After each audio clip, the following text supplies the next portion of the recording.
আসসালামু আলাইকুম everyone, welcome back to my channel. আশা করি তোমরা সকলে খুব ভালো আছো। আর হ্যাঁ, আমিও খুব ভালো আছি। আজকে একটা রান্নার রেসিপি নিয়ে তোমাদের সামনে হাজির হয়েছি। তো দেখে বুঝতে পারছো যে নিট চিকেন আছে। তো চিকেনটাকে এবার রান্না করবার পালা। আজ আমার বরের আবদার, সে রাত্রিবেলা রুটি আর চিকেন কষা খাবে। তো চলো চিকেনটাকে একটু ম্যারিনেট করে রাখি।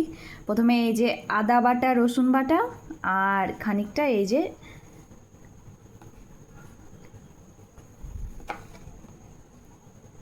পেঁয়াজ বাটাটা দিলাম। আমি এর আগেও একটু দিয়ে রেখেছিলাম। তো আদা বাটা রসুন বাটার পরে এবার একটু দেব সামান্য পরিমাণে লবণ, তারপর দেব হলুদ,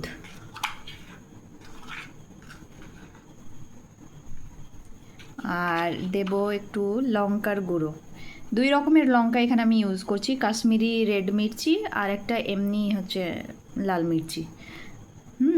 কাশ্মীরিটা হচ্ছে রঙের জন্য, আর এমনি রেড মির্চিটা তো জানোই সবাই, ঝালের জন্য। তো আমাদের বাড়িতে দুটোই ইউজ করা হয়। তো এবার চিকেনটাকে ভালোভাবে ম্যারিনেট করব। তার সঙ্গে একটু অ্যাড করলাম পাতিলেবুর রস। এটা দিলে মানে চিকেনের যে একটা বাজে একটা স্মেল থাকে, কাঁচা কাঁচা একটু গন্ধটা, এটা চলে যাবে। তো দিয়ে দিলাম পাতিলেবুর রস। এটা তোমাদের মানে দিলেও চলবে, না দিলেও চলবে, অত তোমাদের দিতেই হবে এমন কোনো ব্যাপার নেই, এটা ম্যান্ডেটরি। তো এবার ম্যারিনেট করে নিচ্ছি, ম্যারিনেট করবার পালা। এবার ম্যারিনেট করে ঢাকা দিয়ে দেব আধ ঘন্টা মতো, তারপরে এসে তখন চিকেনটা রান্না করব। তো আমার ম্যারিনেশন হয়ে গেছে, এবার ঢাকা বন্ধ করে রেখে দেব। এই যে আটা নিয়ে নিয়েছি, আটাটাকে মাখবো। আর মাখবো তো সেটা আবার এই যে গরম জলে, তাই একটু গরম জল করতে দিয়ে দিলাম। আসলে গরম জলে যদি আটাটা মাখা হয় তো বেশ রুটিটা সফট হয়। এই যে এবার অল্প অল্প করে জল দেব আর আটাটাকে মেখে নেব। নিয়ে নিয়েছি ধনে পাতা, টমেটো আর কাঁচা লঙ্কা। আর কি কি অ্যাড করব তোমাদেরকে অবশ্যই দেখাবো। এবার আমি এগুলোকে চপ করে নিই, তারপরে আসছি। আর এইদিকে দেখো, তো আমার এইদিকে টমেটো পেঁয়াজ এগুলো কাটা হয়ে গেল। আর এইদিকে কড়াইও বসিয়ে দিয়েছি, কড়াইটা গরম হচ্ছে, এবার তেল দিয়ে দেব। আমার মোস্ট ফেভারিট জিনিস এই যে এটাকে বলছে দসুন, ঠিক আছে? এটা হয়তো অনেকের বাড়িতে ইউজ করবে। এই জিনিসটা আমার খুবই ভালো লাগে, ছোট্ট একটা কিউট। আর তেলগুলো মেপে মেপে দেওয়া যায়, তুমি যতটা ইচ্ছে ততবার তুলবে আর দেবে। এক গাদা পড়ে যাবে এবং তেল বেশি হয়ে যাবে, এটা আমার একদমই পছন্দ না। আমি এই জন্য এইটা ইউজ করে, আমার খুবই ভালো লাগে দসুনটা।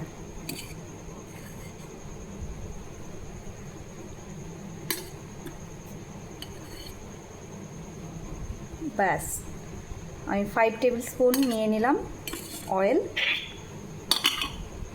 সো এবার আমি এইগুলো দিয়ে দিব। এই গেল তেজপাত, এই গেল গোটা গরম মশলা, দারচিনি।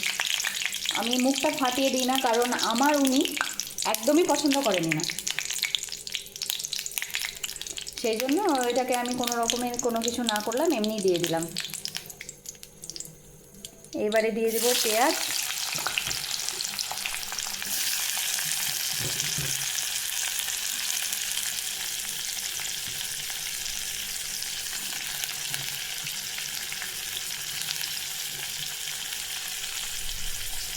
চিকেন এমন কেউ নেই যে জানে না চিকেন বানাতে, তবুও এই যে দেখাই তোমাদেরকে আমি আমার বরের জন্য কীভাবে প্রিপেয়ার করি। চলো স্টার্ট, মিশন শুরু। অ্যাকচুয়ালি রান্নাবান্না যে করে বা যার আগ্রহ আছে তাকে করতে ভালোই লাগবে। আমার এখন রিসেন্টলি একটু আধটু নতুন নতুন জিনিস বানানোর ইন্টারেস্ট জাগছে, কী জানি এগুলো আগে ছিল না, এখন বেশ ভালো লাগছে। ও যদি কিছু বলে তো সঙ্গে সঙ্গে হয়তো বানানোর চেষ্টা করলাম বা ট্রাই করলাম।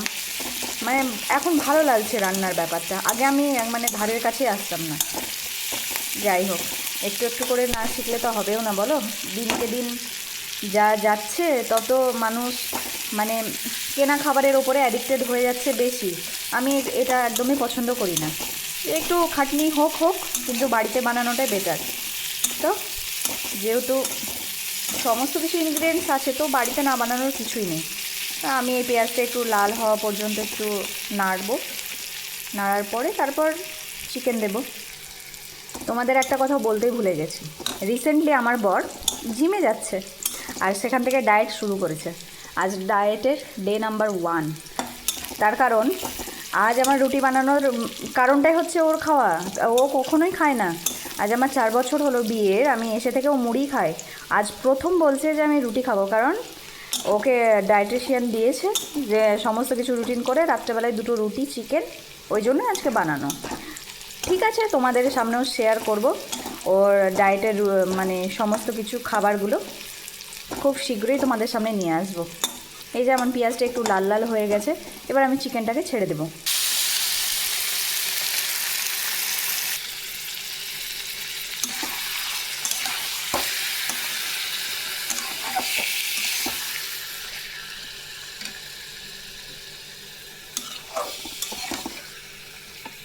হ্যাঁ, আর একটা কথা, চিকেন যখন রান্না করবে তখন ফ্লেম কখনোই কমাবে না। তার কারণ একদমই ভালো হয় না চিকেন যদি একদম কমিয়ে প্রথমেই করো। প্রথমে একটু ভেজে নেওয়ার চেষ্টা করবে চিকেনটাকে, আর পানি একদমই ইউজ করবে না, নো ওয়াটার, মানে পুরো বিনা পানিতেই তোমরা এটা রান্না করবে। আর এই যে টমেটোগুলো কেটে রেখেছিলাম, টমেটোগুলো দিয়ে দিলাম। এতে মানে গ্রেভিটা ভালো হবে এবং টেস্টটাও বেশ ভালো আসে।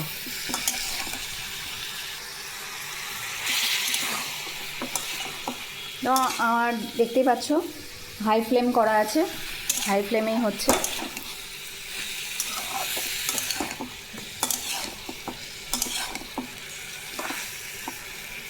জাস্ট আর কিছুই না, এবার আমি ঢাকা দিয়ে দেব। অটোমেটিক জলটা বেরিয়ে যাবে, চিকেনের ভেতরে যত জল আছে সব বেরিয়ে যাবে আর অটোমেটিকই সেদ্ধ হয়ে যাবে।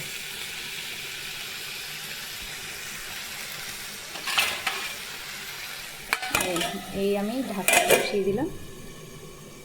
চলো, আর এর মধ্যে কিছু গুঁড়ো মশলা অ্যাড করলাম, এটা তোমাদেরকে বলতে স্কিপ করে গেছি, যেমন ধনে গুঁড়ো, জিরে গুঁড়ো আর একটু মিট মশলা। এই যে ডায়েট শুরু করেছে, এই জন্য এই যে ওটস, এটা হচ্ছে কেলগসের ওটস। তো বললো ফ্লেভারটা একটু অন্যরকম দিও, কারণ আমার ওটস খেতে ভালো লাগে না, তাই এটাই অর্ডার করেছিলাম। তারপরে এই আসছে চিয়া সিড, নটরাজের চিয়া সিড। এটা কেমন হবে কি জানি না, ফার্স্ট টাইমই মানে অর্ডার করা হয়েছে। যাক, খেয়ে দেখা যাবে কেমন হয়।